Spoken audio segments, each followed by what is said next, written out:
વડોદરાથી સમાચાર કે જ્યાં શાંતિ ડહોળવાનો પ્રયત્ન કરનારનું જાહેરમાં સરઘસ કાઢવામાં આવ્યું। ઘટના સ્થળે લઈ જઈ ત્રણેય આરોપીઓ પાસે માફી મંગાવવામાં આવી હતી। અગાઉ 2 આરોપીઓ બાદ 3 આરોપીઓનું સરઘસ કાઢવામાં આવ્યું છે। પોલીસે અજમેરથી ત્રણેય આરોપીઓને ઝડપીને અહીં લાવીને માફી મંગાવી। શ્રીજીની પ્રતિમા પર ઈંડા ફેંકી તેમણે શાંતિ ડહોળવાનો પ્રયત્ન કર્યો હતો। આરોપીઓ માફિયા ગેંગ નામના ગ્રુપથી સંકળાયેલા હતા।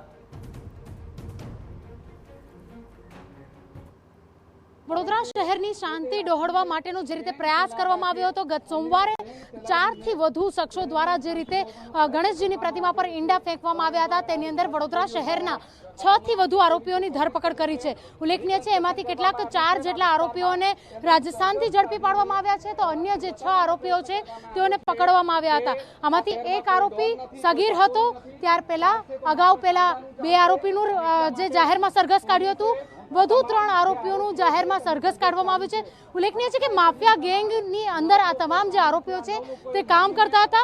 વડોદરા શહેરમાં તહેવાર દરમિયાન શહેરની શાંતિ ડહોળવા માટેનો પ્રયાસ કર્યો હતો, જેને લઈને મોટી કોઈ પણ ઘટના બની શકે તે પ્રકારની સ્થિતિ, પરંતુ પોલીસ દ્વારા જે રીતે આરોપીઓની શોધખોળ કરી આરોપીઓને પકડી પાડવામાં આવ્યા છે, ત્યારે સમગ્ર ઘટનાને લઈને કુલ 5 જેટલા આરોપીઓનું સરઘસ કાઢી અને જાહેરમાં માફી મંગાવવા માટેની પણ કાર્યવાહી કરવામાં આવી છે।